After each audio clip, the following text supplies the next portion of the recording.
This is the Betula nigra.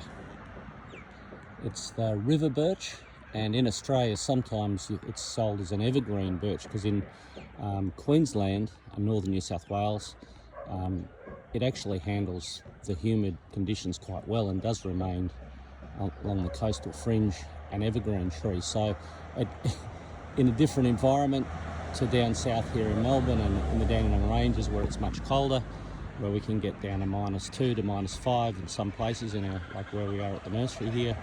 So it's quite variable depending on where you're growing it. In its native range, it's endemic or native to eastern United States, south of the Great Lakes, down all the way down to Florida. It's a hardy tree to heat, to humidity, and also in its native range, it's quite often found in very wet, boggy and swampy ground. As the tree matures, the bark gets better and better. This beautiful exfoliating, peeling bark can be sort of pinky tones, and then as the tree gets older, like this one, which has been here 30, 40 years or more, probably more like 40 years, the bark gets into more reds and browns and almost a bit of a greyish base to it. So really lovely bark, nice small foliage, deciduous tree in southern Australia, evergreen tree in the subtropics and more temperate, warmer climates of Australia along the east coast.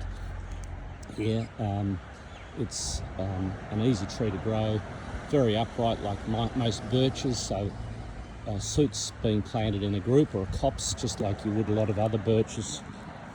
That birch are very complementary if planted in a group rather than just a single plant, but if you just want a single specimen, they make a lovely specimen tree as well. So a couple of options there. Perfectly hardy all the way down the eastern side of Australia and the southwest of Western Australia and parts anywhere in South Australia where there's a little bit more water available.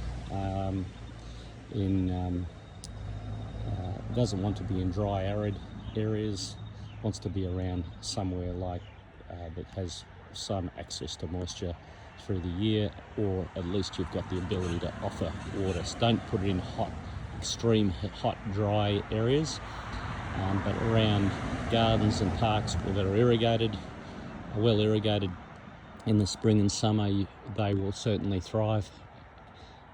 Great tree.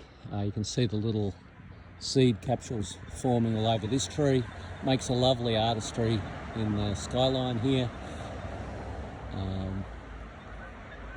Often overlooked tree in Australia, but I think considering in the warmer climates, it's a lovely evergreen with small foliage, which is always nice alternative, and also in the southern parts of Australia where it's cold, hardy, lovely bark, and a useful landscape specimen.